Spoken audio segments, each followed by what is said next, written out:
Sir, you may shoot me with your words, but still like air I will rise. ഇന്നത്തെ ശ്വേതാ മേനോന്റെ ഒരു Facebook കുറിപ്പാണിത്. അതായത് ഇപ്പൊ അൻസിബയും കുറച്ചു പേരൊക്കെ കൂടിയിട്ട് ഇന്ന് രാവിലെ ഒരു മീഡിയാസിനെ കണ്ടിരുന്നല്ലോ. അന്ന് അത് വന്നതിന് തൊട്ട് പിന്നാലെ ശ്വേതാ മേനോൻ ഫേസ്ബുക്കിൽ കുറിച്ചതാണ്. വാക്കുകൾ കൊണ്ട് മുറിപ്പെടുത്തിയേക്കാം, നിലംപരിശാക്കാം, പക്ഷെ സത്യം പോലെ ഉയർന്നു വരും എന്നാണ് അവർ പറയുന്നത്. അതിനൊപ്പം തന്നെ അവർ പറയുന്നുണ്ട് എന്നോട് രാജിവെക്കരുതെന്ന് പറഞ്ഞത് മമ്മൂട്ടിയും ലാലേട്ടനുമാണെന്ന്. അപ്പൊ ഈ പ്രശ്നങ്ങൾ ശരിക്കും എങ്ങോട്ടാ പോണേന്ന് മനസ്സിലാവുന്നില്ല. അല്ല, ഇതില് ആദ്യം തന്നെ പറയട്ടെ, മമ്മൂട്ടിയും ലാലേട്ടനൊക്കെ ചിലപ്പോൾ അങ്ങനെ പറഞ്ഞിട്ടുണ്ടാവട്ടെ. അതിനൊന്നും അർത്ഥം രാജിവെക്കണ്ട. കാരണം തൊട്ടപ്പുറത്തുനിന്ന് രാജിവെക്കണമെന്നും ഇപ്പുറത്തുനിന്ന് രാജിവെക്കണ്ടെന്നൊക്കെ പറഞ്ഞിട്ടുണ്ടാവും. കാരണം അതിനൊക്കെ നന്നായി ആക്ട് ചെയ്യുന്നവരാണ്. അപ്പൊ അതുകൊണ്ട് അതിൽ വലിയ അത്ഭുതമൊന്നും ഇല്ല. ഇനി ശ്വേത ഇനി പോസ്റ്റ് ഇട്ടിട്ട് ഇനി യഥാർത്ഥത്തിൽ അവർ പറഞ്ഞിട്ടില്ലെന്ന് വെച്ചു. അവരിപ്പോ തുറന്നാറ്റേ പറയാൻ പോകണ്ട ശ്വേതയോട് ഞങ്ങളങ്ങനെ പറഞ്ഞിട്ടുള്ളത്. അപ്പൊ അതുകൊണ്ട് രണ്ടായാലും ശ്വേത സേഫാണ്. ഒന്ന്. ഇനി രണ്ടാമത്തെ നമുക്ക് ഇപ്പോഴത്തെ കേസിലേക്ക് വന്നിട്ടുണ്ടെങ്കിൽ യഥാർത്ഥത്തിൽ എന്താ സംഭവിച്ചുകൊണ്ടിരുന്നതെന്നറിയും. ഞാനിത് പ്രതീക്ഷിച്ചൊരു കാര്യമാണ്. ഈ ശ്വേതയുടെ ഒരു ഇമേജ് വളരെയധികം ശ്വേതയും ശ്വേതയുടെ ടീമിൻ്റെയൊക്കെ ഇമേജ് ആകെ ടാർണിഷ് ചെയ്യപ്പെട്ടു. കാരണം എന്താ, ഒരാവശ്യമില്ലാതെ ലക്ഷ്മിപ്രിയ എന്ന് പറയുന്ന ഒരാളെ ഇറക്കി വിട്ടേൻ്റെയാണ് സത്യം. ഇപ്പം ഞാനൊരു രാഷ്ട്രീയക്കാരനെ കാണാൻ പോയപ്പോൾ ആ പുള്ളി എൻ്റെ ഉപയോഗിച്ച് പുള്ളിയുടെ ഒരു അനുയായിയോട് പറയുന്നുണ്ട്. അപ്പോൾ അവൻ്റെ അനുയായിയുടെ ഏറ്റവും വലിയ ആഗ്രഹം എന്ന് പറഞ്ഞാൽ ചാനൽ ചർച്ചയിലോ വേറെ എന്തെങ്കിലുമൊക്കെ പോകണമെന്നുള്ളത്. അപ്പോൾ പുള്ളി ചോദിക്കുന്നുണ്ട്, വലിയ നേതാവാണ്, പുള്ളി ചോദിക്കുന്നുണ്ട് എന്നെ സാറേ ഒന്ന് വിടാൻ പാടില്ല എന്ന് ചോദിക്കുന്നുണ്ട്. അപ്പോൾ ഇത് അവൻ ചോദിക്കുമ്പോൾ അവന് വലിയ വിഷമമായി പോയി. കാരണം എന്താ അറിയാമോ, ഈ പുള്ളി എന്നോട് ചോദിക്കുന്നുണ്ട് രതീഷ് ഒന്ന് എന്ത് ചെയ്യാമോ, ഞാൻ വിളിച്ച് ചാനലിൽ പറയാം രതീഷ് ഒന്ന് പങ്കെടുക്കാമോ എന്ന് ചോദിച്ചു. അപ്പോൾ ഞാൻ പറഞ്ഞു സാറേ എനിക്കത് ബുദ്ധിമുട്ടാന്ന് പറഞ്ഞാൽ രണ്ട് കാരണങ്ങൾ കൊണ്ടാണ്. ഒന്ന് പുള്ളിയെ ന്യായീകരിക്കണം, രണ്ടാമത്തത് നമ്മൾ ഈ പറയുന്ന ചാനലിൽ സമയത്ത് എത്തണം. അപ്പോൾ ഞാൻ കോഴിക്കോട് നിൽക്കുമ്പോഴാണ്. അപ്പോൾ ഞാനിത് രണ്ടും പറഞ്ഞപ്പോഴത്തേക്കും മറ്റേ പൂവിന് വിഷമമായി പോയി. ആർക്ക് കേട്ട് നിന്ന മറ്റേ പോയി. അപ്പോൾ ആ പയ്യന് വിഷമമായപ്പോൾ പുള്ളി ഓപ്പണിൽ എൻ്റെ അടുത്ത് പറയണേ, ഇവൻ എന്നോട് പലവട്ടം ചോദിച്ചിട്ട് ഞാനത് സമ്മതിക്കാത്ത ഒരാളാണ്. ഓക്കെ, പക്ഷെ അത് സമ്മതിക്കാത്തത് എന്തുകൊണ്ടാണെന്ന് അറിയാൻ പറ്റുക, നമുക്ക് വേണ്ടി വാദിക്കാൻ വേണ്ടിയിട്ട് മണ്ടന്മാരി എന്ന അത് വലിയ തലവേദനയായി തീരുന്നു. സത്യം മനസ്സിലേ, ഒരു ബുദ്ധിയില്ലാത്തവൻ നമുക്ക് വേണ്ടി പറയുന്നതും മറ്റേ ഒരാള് നമുക്ക് 10 പേര് നമുക്ക് എതിര് പറയുമ്പോൾ ഒരു ബുദ്ധിയുള്ളവും പറയുന്നത് തമ്മിൽ വലിയ വ്യത്യാസമുണ്ട്. അതുകൊണ്ടാണ് ഞാൻ രജിസ്റ്റർ ചോദിച്ചത്, ഇവരെ വിടാത്തത് അതുകൊണ്ടാണ്. സത്യത്തിൽ ഇവർക്ക് പറ്റിയ ഏറ്റവും വലിയ ഡാമേജ് എന്താണെന്ന് ചോദിച്ചാൽ അതൊക്കെ ഈ ലക്ഷ്മിപ്രിയനെ അങ്ങോട്ട് തുറന്നു വിട്ടു. ലക്ഷ്മിപ്രിയ ലക്കിൽ ലഗാനും ഇല്ലാതെ പാഞ്ഞി സ്വന്തം ഗോൾ പോസ്റ്റൊക്കെ തന്നെ ഇടിച്ച് കളഞ്ഞ് നിരത്തിയിട്ട് എന്ത് ചെയ്തു, ലക്ഷ്മിപ്രിയയെ തിരിച്ച് വന്നു. ശരിക്കും ലക്ഷ്മിപ്രിയ ടോക്ക് കാണുമ്പോൾ ഞാൻ വിചാരിക്കാൻ പോകുന്നത് എൻ്റെ ഒരു ഡ്രൈവിംഗ് സ്കൂൾ അനുഭവമാണ്. ഞാൻ ഡ്രൈവിംഗ് പഠിക്കാൻ പോയപ്പോഴത്തേക്കും ഇവിടെ നിന്ന് ഒരാൾ എൻ്റെ കൂടെ വരികയായിരുന്നു. പുള്ളിയുടെ പേര് സിദ്ധപ്പ എന്നാണ്. അപ്പോൾ പുള്ളി വരുമ്പോഴെന്ന് പറഞ്ഞാൽ ആ ഡ്രൈവിംഗ് സ്കൂളിലെ മറ്റേ ആ പയ്യൻ ജോലി രാജിവെച്ചിട്ടുണ്ട് ഇയാൾ. കാരണം എന്ന് വെച്ചാൽ ഈ സാധാരണ ഈ ഡ്രൈവിംഗ് സ്കൂളിൽ ഒരു പുള്ളി ഞാൻ ഒരു ദിവസം ചെല്ലുമ്പോഴത്തേക്ക് പറഞ്ഞാൽ ഞാൻ അപ്പുറത്തേക്ക് ഒരു ഫോൺ ചെയ്തിട്ട് തിരിച്ചു വരുമ്പോൾ ഇവിടെ ഭയങ്കര ഇടിയാണ്. വേണിച്ചേട്ടൻ എന്ന് പറഞ്ഞാൽ ഡ്രൈവിംഗ് സ്കൂളിലെ ഓണർ, ഈ പുള്ളി ഇവിടെ അടുത്തുള്ള ആള്, പുള്ളിയോട് വെച്ച് ചൂടാവാണ്. ഇതേ വേണിച്ചേട്ടൻ ഇങ്ങനെ ഒരു തോന്നിയ ദിവസമാണെങ്കിൽ ഞാനിത് ജോലി രാജിവെച്ച് പോട്ടാ, മനുഷ്യൻ സഹിക്കുന്നതിന് ഒരു പരിധി ഉണ്ടെന്നാണ്. എന്താ സംഭവം അറിയോ, ഈ കമ്പികൾ ഇങ്ങനെ കുത്തിയിട്ടുണ്ടല്ലോ എച്ചെടുക്കാൻ. ഈ ഇവൻ പറയണതിലൊരു ന്യായമുണ്ട്. കാരണം വെച്ചാൽ ഏതെങ്കിലും ഒരു കമ്പി ഇടിച്ചു കളയാം ഒരു സൈഡില. ഇത് പുള്ളി വണ്ടി ഓടിച്ച് എച്ചെടുക്കുമ്പോഴത്തേക്കൊന്നും എല്ലാ കമ്പി ഇടിച്ചു കളയണേന്നു. അതായത് മുഴുവൻ കമ്പി ഇടിക്കണം, അതായത് മുഴുവനും ഇവര് രണ്ടാമത് കുത്തണം. അവൻ പറയണ ഒരു മര്യാദയില്ലാതെ കാണിക്കണം. ഇയാൾക്ക് ഇത് എങ്ങനെ സാധിക്കണ്ട ചോദിക്കണം. കാരണം പുള്ളി നേരെ എടുത്തിട്ട് വണ്ടി റിവേഴ്സ് ഒക്കെ എടുത്തിട്ട് പോകണം. പുള്ളി നല്ല വെള്ളോടിയായിരുന്നു, പ്രായമുള്ള ഒരാളാണ്. പുള്ളിയുടെ ആ മകൻ IIT അമേരിക്കയിൽ പഠിക്കുകയാണ്. അപ്പോഴാണ് പുള്ളി വണ്ടി എടുക്കാൻ വേണ്ടി പോയത്. പുള്ളിക്കാണെങ്കിൽ ചെവി കേട്ടില്ല, പുള്ളിക്കൊന്നും പ്രശ്നമില്ല. എന്നിട്ട് ഇവൻ എൻ്റെ അടുത്ത് വന്ന് ഈ പയ്യൻ പറയണേണ്ട സാറൊന്ന് പറ, കാണിക്കണൊരു മര്യാദ ഇല്ല സാറേ, എന്തൊരു വൃത്തിയിട്ടവനാണ് ഇയാൾ. ഇത് പറയുമ്പോൾ ഏറ്റവും വലിയ തമാശ എന്താ പറയുക, അയാളുടെ ഭാര്യ എൻ്റെ ഒപ്പം നിൽക്കുകയാണ്, ഭാര്യ ഇങ്ങനെ മിണ്ടാതെ നിൽക്കുകയാണ്. ഞാൻ കൂടെ ചാടിക്കറി ഞാൻ പറഞ്ഞേ ഇത് പുള്ളിയുടെ വൈഫാണെന്ന്. അപ്പൊ അവൻ പറഞ്ഞ സോറി ഇട്ടത് വേണം, ഒന്നും വിചാരിക്കരുത്, സഹിക്കാൻ പറ്റാത്തതുകൊണ്ടാണെന്ന് പറഞ്ഞ് പിന്നെ അവൻ പോയി എടുത്ത് കുത്തി. അപ്പൊ ഇതുപോലെ ലക്ഷ്മിപ്രിയ ഏതാണ്ട് ശരിക്കും പറഞ്ഞാൽ ഈ എല്ലാ കമ്പി ഇടിച്ച് അങ്ങാണ്ട് കളഞ്ഞു. അതായത് ചേനക്ക് ഗുണകരമായ കമ്പികളും ഉണ്ടായിരുന്നു, അല്ലാത്ത കമ്പി ഉണ്ടായിരുന്നു, കംപ്ലീറ്റ് ഇടിച്ച് തകർത്ത് കളഞ്ഞു. അതാണ് പ്രശ്നം ഉണ്ടായത്. ഇനി ആ ഡാമേജ് തകർന്ന് മറ്റേ അൻസിബയുടെയും മാലാപാർവതിയുടെയൊക്കെ ഹൈറ്റിൽ നിൽക്കണമായിരുന്നു. പക്ഷെ ചേതക്ക് കുറച്ച് കഴിഞ്ഞപ്പോൾ ആദ്യം ചേതക്ക് ഒറ്റടിക്ക് അങ്ങ് ഓടിക്കളയത്. കണക്കവിടെ എന്നൊക്കെ ചോദിച്ചപ്പോൾ ചേതക്ക് പിടിച്ചിരിക്കാൻ പറ്റില്ല. എന്ത് കണക്ക്, ഒന്നാമത്തെ പറയാവുന്ന ഇംഗ്ലീഷിലൊക്കെ പറഞ്ഞിട്ട് ഇവർക്ക് മനസ്സിലാവുന്നില്ല. ഇവന്മാരാണെങ്കിൽ പൂരാ ചീത്തയാണ് പറഞ്ഞുകൊണ്ടിരുന്ന. ശ്വേത പറയണ അനുസരിച്ചാണെങ്കിൽ ഇവരൊക്കെ വെള്ളം ഇരുന്നൊക്കെ പറഞ്ഞു. ആ വെള്ളം അടിച്ചു കഴിഞ്ഞാൽ അവർ തെറ്റു പറയുന്നില്ല. കാരണം സ്വഭാവത്തോടെ ആർക്ക് ഈ മീറ്റിംഗ് പങ്കെടുക്കാൻ പറ്റുമെന്ന് തോന്നുന്നില്ല. അപ്പൊ ആ നേരെ ചെന്നു. അപ്പോ ഹാജ അപ്പ ഇല്ലാത്ത ഹാജ ആരാണ്ടൊക്കെ ചെന്ന് ഇതുപോലെ ചീത്ത പറഞ്ഞു, ബാബുരാജ് പറഞ്ഞു, സിദ്ദിഖ് പറഞ്ഞു എന്നൊക്കെയാണ് പറയണം. അപ്പൊ ശ്വേത ഒറ്റ ഓട്ടാക്കി കൊടുത്ത് കൂടെ ആളുകളൊക്കെ കൊടുത്ത്. ഇപ്പോഴും ഈ പോഴന്മാർക്ക് ആർക്കും തോന്നിയില്ല രാജി എഴുതി മേടിക്കുമെന്ന്. രാജിവെക്കാത്തതുകൊണ്ട് എന്താ യഥാർത്ഥത്തിൽ ഇപ്പോഴും ശ്വേതയാണ് അതിന്റെ പ്രസിഡന്റ്. ടെക്നിക്കലി ഇനി വരെ കോടതിയിലേക്ക് എന്ന് ശ്വേതയാണ് പ്രസിഡന്റ്. ഇപ്പൊ ശ്വേതക്കൊക്കെ തോന്നി ആരോ കൃത്യമായിട്ട് അഡ്വൈസ് ചെയ്തു എന്നു ഇങ്ങനെ പോയാൽ ശരിയാവൂല, നിങ്ങളും കൂടി ഒന്ന് തിരിച്ച് പ്രതികരിക്കണമെന്ന് തോന്നി. എന്നോട് AMMയുടെ ഒരു എക്സിക്യൂട്ടീവ് കമ്മിറ്റി മെമ്പർ തന്നെ പറഞ്ഞായിരുന്നു, ഞാൻ പേരൊന്നും പറയുന്നില്ല ആരാന്ന്, ഇപ്പം എന്നോട് പറഞ്ഞാൽ ശ്വേതാമാൻ വാ തുറന്ന ബാക്കിയുള്ളവരെല്ലാവരും വീഴുമെന്ന് പറഞ്ഞു. അതെനിക്ക് അത്ര വിശ്വാസം ഉണ്ടായില്ല. പക്ഷെ ഒരൊറ്റ കാര്യം എനിക്ക് സന്തോഷമുണ്ട്, ഒരു 1.5 മിനിറ്റിൻ്റെ ഒരു വോയിസ് ക്ലിപ്പ് പിഷാരടി ആയിട്ടുള്ള ഒരു ടോക്ക് പുറത്തേക്ക് വിട്ടപ്പോൾ തന്നെ ആദ്യത്തെ വിക്കറ്റ് വീണു. അതായത് പിഷാരടി നെഞ്ചത്ത് തന്നെ വെടികൊണ്ട് വീണു. എനിക്ക് കഴിഞ്ഞ ദിവസം ഞാൻ കാറിലിട്ട് ആ വീഡിയോ മറ്റേ വോയിസ് ക്ലിപ്പ് കേട്ടിട്ട് വരുമ്പോൾ തന്നെ എനിക്ക് ചിരി വന്നായിരുന്നു. കാരണം പിഷു പിഷു പിഷു പിഷു എന്ന് പറഞ്ഞ് 10-25 വിളിക്കണ്ട്. ശരിക്കും ഞാൻ കേൾക്കണതൊക്കെ ഡിഷു ഡിഷു ഡിഷു എന്നാണ്, അതായത് വെടിവെക്കുന്ന സൗണ്ടാണ് കറക്റ്റ്. അതുപോലെ തന്നെ പിഷാരടി പിറ്റേ ദിവസം രാവിലെ രാജിവെച്ചു. ഇപ്പൊ അവിടെ അടുക്കൊക്കെ പറ്റിയില്ല. ഇനി അടുത്ത എന്താ ഇത്തരം ഇനി ഇവര് വേറൊരു ഭീഷണി കൂടി ഇവിടെ ഉണ്ട്. ആ ഭീഷണി എന്താണെന്നറിയാമോ? ഈ തെറി പറഞ്ഞതും ചീത്ത പറഞ്ഞതും അവിടെ മറ്റേ അശ്ലീല പരാമർശങ്ങൾ നടത്തിയതിൻ്റെയൊക്കെ വീഡിയോ കയ്യിലുണ്ടെന്ന് പറയണം.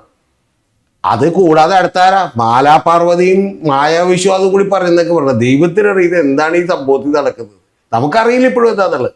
ഇനി അതൊക്കെ പുറത്തേക്ക് എനിക്ക് തോന്നണത് ഇനി അടുത്ത ദിവസം മിക്കവാറും ശ്വേത പത്രസമ്മേളനം വീണ്ടും നടത്തും, വിളിക്കാൻ സാധ്യതയുണ്ട്. ആ വിളിക്കാൻ സാധ്യതയുണ്ട്. ഇപ്പൊ ശ്വേത പറയുന്നത് ഞങ്ങൾ അധികാരത്തിലേക്ക് തിരിച്ചു വരും, എന്നിട്ട് കണക്കൊക്കെ കറക്റ്റ് ആക്കിയിട്ട് ഗുഡ് ബൈ പറഞ്ഞോളാം, കാരണം ഞങ്ങളുടെ നിരപരാധിത്വം തെളിയിക്കണം എന്നാണ്. അത് യഥാർത്ഥത്തിൽ പാവം പിടിച്ച പിഷാരടി പറഞ്ഞ് മനസ്സിലാക്കി. നിങ്ങൾ തന്നെ നിങ്ങളുടെ കണക്ക് പേപ്പർ നോക്കണം എന്തിനാന്നൊക്കെ ചോദിച്ചു. അത് ഏറ്റവും വലിയ ചർച്ചയാണ്. അതറിഞ്ഞ ആ വോയിസ് ക്ലിപ്പിൽ ഒരു 15 മിനിറ്റ് ചർച്ച ഇതിനെക്കുറിച്ചാണ്. കണക്ക് പേപ്പർ ആര് നോക്കണമെന്നാണ്. ഏത് ഒരു ഉദാഹരണം പറഞ്ഞതാണ്. ആ ഉദാഹരണം പറഞ്ഞപ്പോൾ ശ്വേത പറഞ്ഞു, ഞാനൊരു ഉദാഹരണം പറയാം. എനിക്ക് ഒരു തവണ CBSE 12th പഠിക്കുമ്പോഴത്തേക്കും എനിക്കൊരു പേപ്പറിൽ 23 മാർക്സ് കിട്ടി. അപ്പോൾ എൻ്റെ ഫാദറിന് വലിയ ഷോക്കായി പോയി. ശ്വേതയ്ക്ക് ഒരിക്കലും അത്ര മാർക്ക് കിട്ടില്ല എന്ന് പറഞ്ഞു. എന്നിട്ട് റീവാലുവേഷൻ കൊടുത്തു. അപ്പോഴാണ് മനസ്സിലായത് ഈ 2 എന്ന് എഴുതണതിന് എന്നുള്ളത് പ്രിൻറ്റിങ് മിസ്റ്റേക്ക് ആയിരുന്നു. ശരിക്കും 7 ആയിരുന്നു. അതായത് 7 ഇട്ടിട്ട് ഇങ്ങനെ നടുക്ക് വരയിടില്ല. അപ്പോൾ 2 ആണെന്ന് വിചാരിച്ചാണ് 23 ഇട്ടത്. ശരിക്കും 73 ആയിരുന്നു ഇത്. അപ്പോൾ ഉടനെ തന്നെ പിഷാരടി പറയാണ്, അല്ല ആ പരീക്ഷാ പേപ്പർ വെച്ചുകൊണ്ട് തന്നെ ഞാൻ ഉദാഹരണം പറയാം. നിങ്ങളുടെ പരീക്ഷാ പേപ്പർ നിങ്ങൾ തന്നെ നോക്കുന്നതാണോ നല്ലത്, അതോ വേറെ ആരെങ്കിലും നോക്കിയിട്ട് മാർക്ക് ഇടുന്നതാണോ? ലാസ്റ്റ് കുറച്ച് കഴിഞ്ഞപ്പോൾ എനിക്ക് തോന്നി ഇവർ തമ്മിൽ പരീക്ഷാ പേപ്പറിന് തർക്കോടാന്ന് തോന്നി. ഇതുപോലെയുള്ള മണ്ടത്തരങ്ങളൊക്കെയാണ് സംഭവിച്ചുകൊണ്ടിരിക്കുന്നത്. ഇനി ഇന്ന് പറഞ്ഞതിൽ വളരെ ഗുരുതരമായിട്ടുള്ള കാര്യങ്ങളുണ്ട്. അതെന്താണ്? അത് ശ്വേത മറുപടി പറഞ്ഞേ പറ്റൂ. 15 കോടി രൂപ.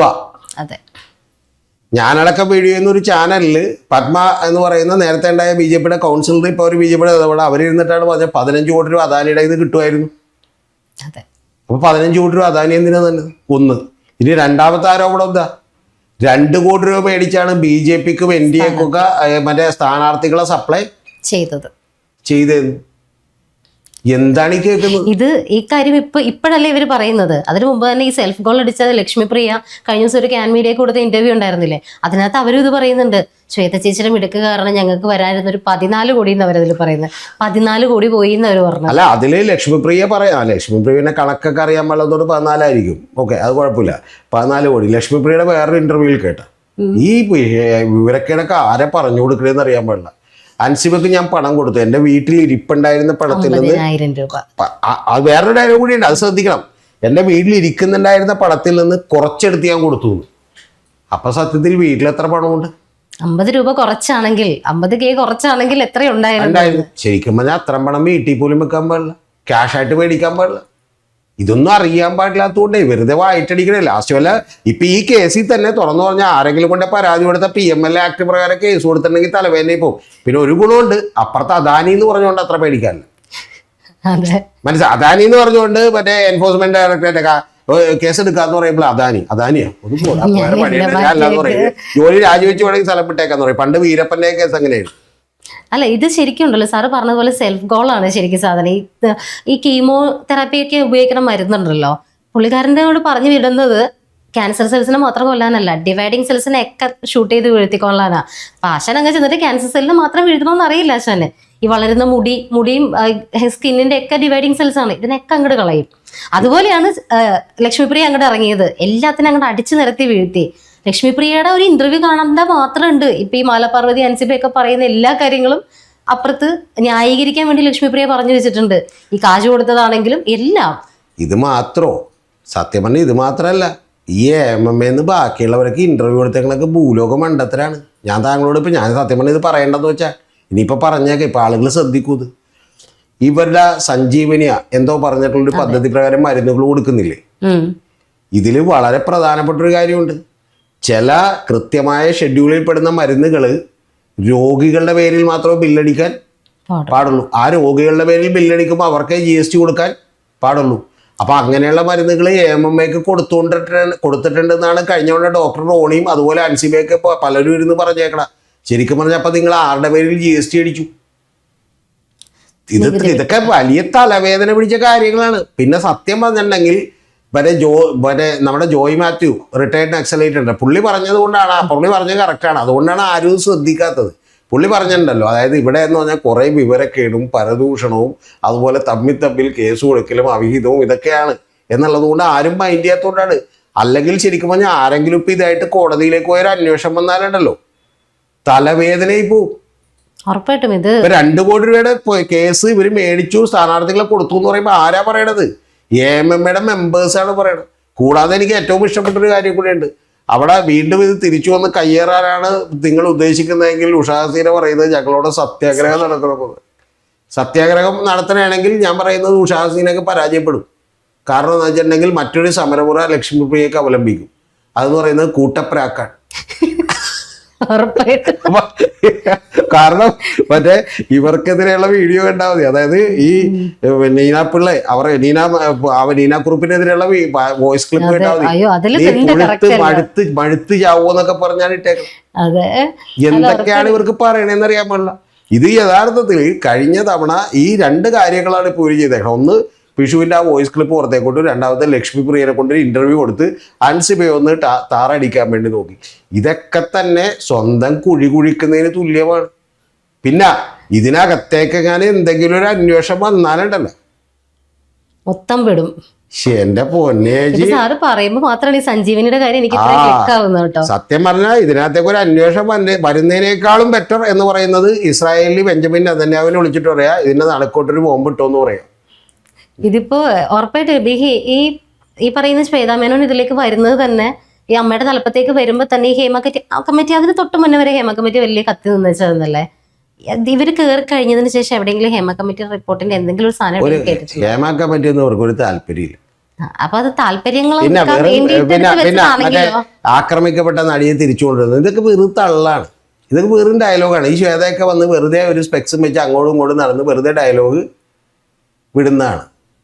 അവർ ഈ പ്രോഗ്രാമിലൊക്കെ വന്നാൽ പോലും എന്താ കാണിക്കണമെന്ന് എനിക്ക് പലപ്പോഴും സംശയം തോന്നി. എന്തെന്ന് പറഞ്ഞാൽ ഒരാളുടെ മുഖം ഇങ്ങനെ പിടിച്ചിട്ട് ഇങ്ങനെ കാണിക്കും. അപ്പോൾ നമ്മളൊക്കെ വിചാരിക്കും മറ്റേ കിസ് ചെയ്യണമെന്നുള്ളൊരു തെറ്റിദ്ധാരണ ഉണ്ടാവുകയും കണ്ടിരിക്കുന്ന ജനത്തിനൊരു താല്പര്യം തോന്നുകയും ചെയ്യും. അപ്പോൾ അതിനു വേണ്ടി മാത്രമാണ് ഈ പണി ചെയ്യണം. യഥാർത്ഥത്തിൽ ഈ സംഘടന കൊണ്ട് എന്തൊരു ശല്യമാണെന്ന് നിങ്ങളൊന്ന് ആലോചിക്കും. അതെ, അല്ല ഉറപ്പായിട്ടും. പക്ഷെ ഇനിയിപ്പോൾ അടുത്ത കാര്യം പറയുന്നത് അതുകൂടി കേട്ടിട്ടാണ് എൻ്റെ അത്ഭുതം എന്ന് പറയുന്നത്. ധ്യാൻ ശ്രീനിവാസനെ ചെറുപ്പക്കാരെയൊക്കെ വെക്കണമെന്ന് പറയുന്നത്.